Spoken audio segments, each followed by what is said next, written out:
Charlie Kirk హత్య ఇవాళ అమెరికాను షేక్ చేస్తుంది.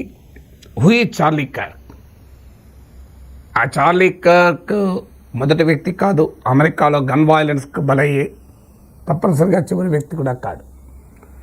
చార్లీ కర్క్ హత్య ఎందుకు ప్రాధాన్యత అంటే, అమెరికాలో ఒక పెద్ద డిబేట్ తుపాకులు కలిగి ఉండవచ్చా అని. అమెరికన్ రాజ్యాంగానికి సెకండ్ అమెండ్మెంట్ అమెరికన్ కాన్స్టిట్యూషన్ ఏం చెప్తుందంటే, Americans have freedom to have arms, ఆయుధాలను కలిగి ఉండటానికి స్వేచ్ఛనిస్తుంది. దీనిపైన అమెరికన్ సొసైటీ ఒక రకంగా పోలరైజ్. ముఖ్యంగా రిపబ్లికన్లు సమర్థిస్తారు గన్ ఫ్రీడమ్ ఉండాలని. అమెరికన్ రైఫల్ అసోసియేషన్ పెద్ద లాబీ, అమెరికన్ పార్లమెంటుకు ఈవెన్ స్పాన్సర్ చేస్తూ కూడా ఉంటుంది గన్ లాబీ. మరోవైపు గన్ వైలెన్స్ పెరుగుతోంది కనుక గన్స్ పైన కంట్రోల్ ఉండాలి అని. ఈవెన్ మెంటల్లీ రిటార్డెడ్ వాళ్ళకు కూడా అమెరికాలో గన్స్ దొరకడం పెద్ద కష్టమే కాదు. షాప్లో వెళ్ళి టాయ్ గన్ కొనుక్కున్నట్టు కొనేసుకోవచ్చు. ఇప్పుడు మన దేశంలో తుపాకీ కలిగి ఉండాలంటే మామూలు విషయం కాదు అది.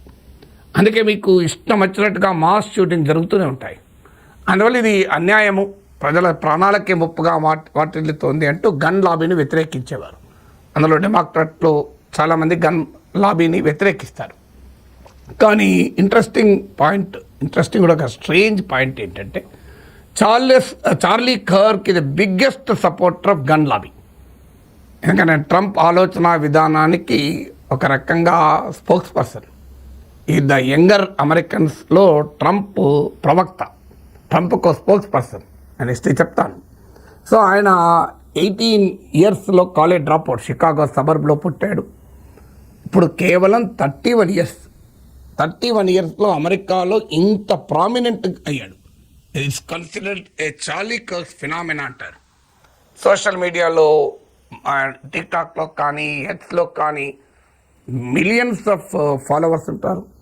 యూనివర్సిటీస్ పర్యటిస్తూ కన్జర్వేటివ్ రిపబ్లికన్ ఐడియాలజీని ప్రమోట్ చేస్తుంటాడు.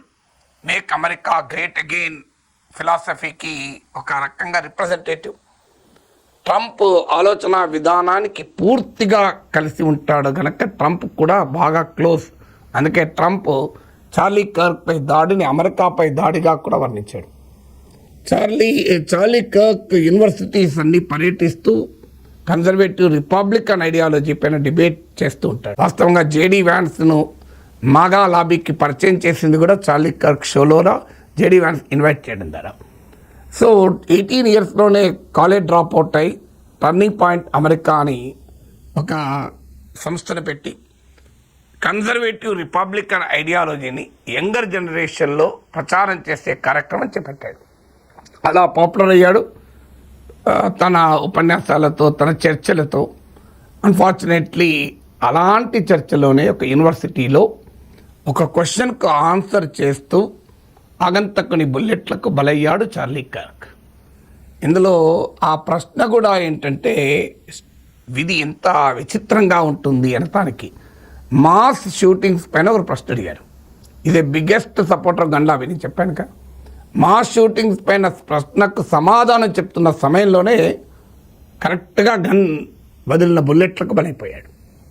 సో ఏ వెపన్ అయితే ఆయన జీవితం అంతా సమర్థించాడో ఆ వెపన్కే బలయ్యాడు. ఏ వైలెన్స్ని అయితే తాను ఇప్పటిదాకా సమర్థించాడో ఆ వైలెన్స్కు తానే హౌట్ అయ్యాడు.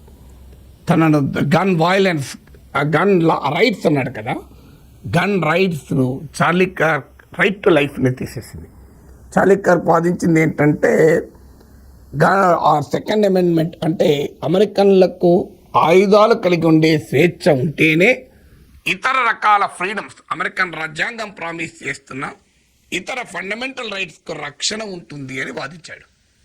చివరకు ఆయనకే రక్షణ లేకుండా పోయింది ఆయన సిద్ధాంతం. సో ఆ రకంగా ఆయన సిద్ధాంతం ఆయననే బలి తీసుకుంది.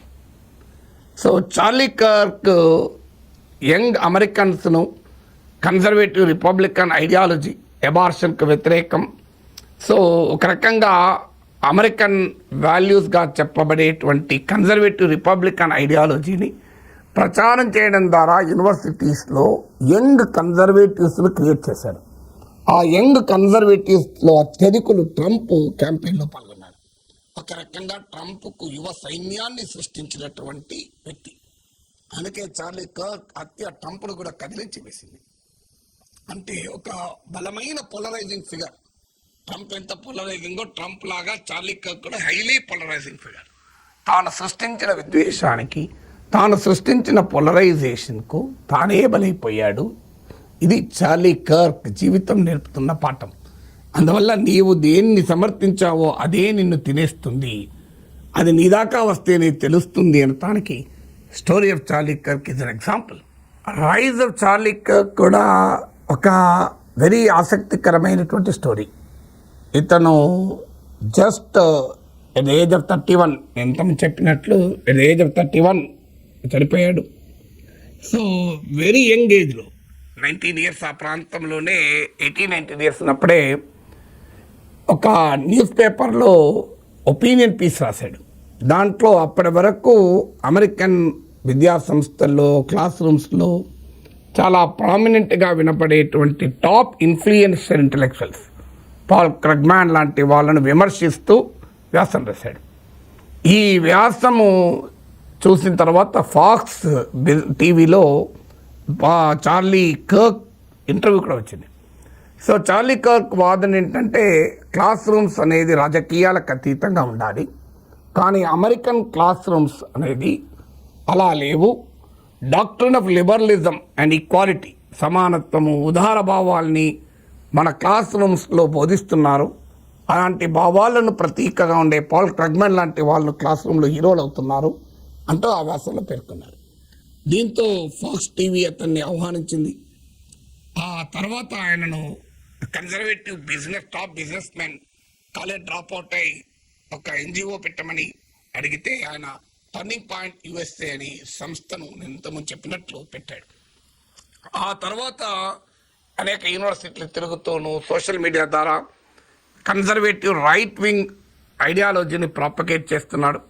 అందుకే న్యూయార్క్ టైమ్స్ చార్లీ కర్క్ను young whisperer of American right అని పేర్కొన్నది. కీర్తించడం కాదు కానీ డిస్క్రైబ్ చేసింది, young whisperer of American right అని. సో ద న్యూ రిపబ్లికన్ అని కూడా అంటుంటారు. సో యంగర్ జనరేషన్లో కన్జర్వేటివ్ రిపబ్లికన్ ఐడియాలజీని ప్రమోట్ చేసిన వ్యక్తిగా.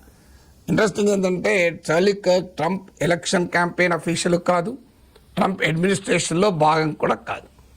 కానీ అమెరికా దేశవ్యాప్తంగా దేశ జాతీయ పతాకాన్ని ఆయనకు స్మారకంగా గౌరవార్థం అవనతం చేయమని ట్రంప్ ఆదేశించాడు.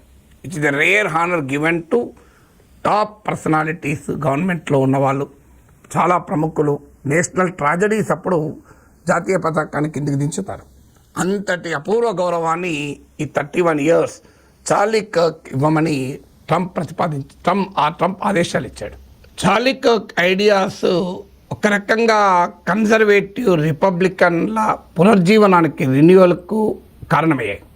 కాలేజీల్లో, హై స్కూల్స్లో పెద్ద ఎత్తున కన్జర్వేటివ్ రిపబ్లికన్ లేదా న్యూ రిపబ్లికన్ ఐడియాలజీకి యూత్ను అట్రాక్ట్ చేసింది. సో ఆయన ఆలోచనలు ఏంటంటే చర్చ్కు స్టేట్కు మధ్య తేడా ఉండకూడదు. అంటే అమెరికా ఒక సెక్యులర్ రిపబ్లిక్గా కాకుండా ఒక మతరాజ్యంగా ఉండాలి. అలాగే 1964లో అమెరికాలో సివిల్ రైట్స్ యాక్ట్ వచ్చింది.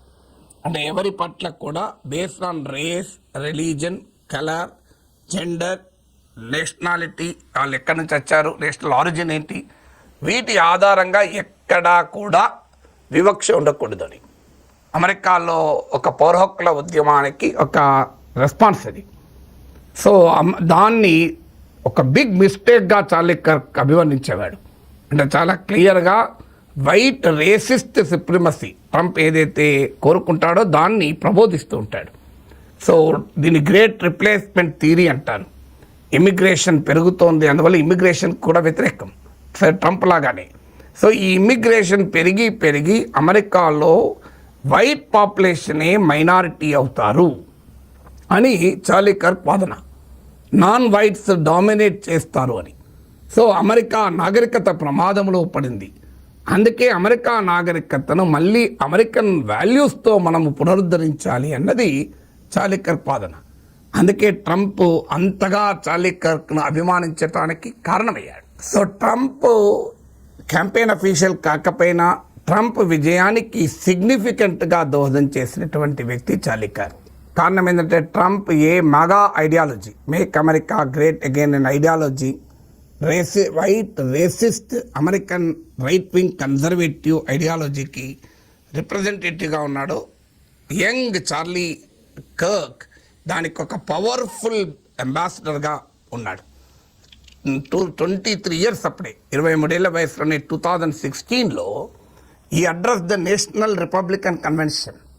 తర్వాత 2022లో జేడీ వ్యాన్స్ తన చార్లీ కర్క్ షోకు తీసుకొచ్చి ఆ ఇయర్లో జేడీ వ్యాన్స్ సెనేటర్గా పోటీ చేస్తుంటే ఆయన అభ్యర్థిత్వాన్ని మద్దతు ఇచ్చాడు.